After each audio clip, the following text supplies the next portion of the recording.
Hai teman-teman, jumpa lagi dengan saya, asisten cantik kesayangan Mas Taufik Hidayat. Video kali ini akan dibahas tentang wawancara. Salah satu materi penting dalam pelajaran bahasa Indonesia kelas ke-6. Yuk, simak penjelasannya. Apa itu wawancara? Wawancara adalah percakapan antara dua orang atau lebih untuk mendapatkan informasi. Dalam wawancara, ada pewawancara, yaitu orang yang bertanya, dan narasumber, yaitu orang yang memberikan jawaban. Tujuan wawancara. Wawancara bertujuan untuk memperoleh informasi secara langsung dari sumbernya. Misalnya, jika kita ingin tahu tentang profesi seorang dokter, kita bisa mewawancarai dokter tersebut. Langkah-langkah wawancara. Agar wawancara berhasil, ada beberapa langkah yang perlu dilakukan. Pertama, menentukan topik dan narasumber. Pilih topik wawancara yang menarik dan tentukan narasumber yang tepat. Misalnya, jika ingin tahu tentang cara merawat tanaman, kita bisa mewawancarai seorang petani. Kedua, menyusun pertanyaan.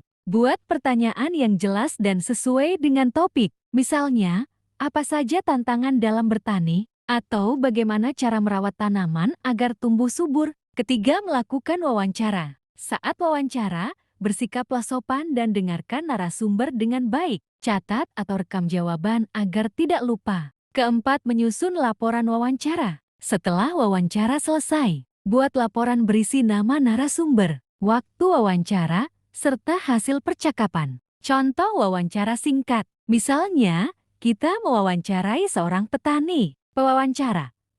Pak, apa tantangan terbesar dalam bertani? Narasumber. Tantangan terbesar adalah cuaca yang tidak menentu. Pewawancara.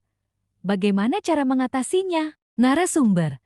Saya memilih tanaman yang tahan terhadap perubahan cuaca. Kesimpulan, wawancara adalah keterampilan penting yang membantu kita mendapatkan informasi langsung dari sumbernya. Dengan memahami langkah-langkahnya, kita bisa melakukan wawancara dengan baik. Sampai jumpa di video materi berikutnya. Ikuti terus channel ini. Dan jangan lupa like, komen, dan subscribe.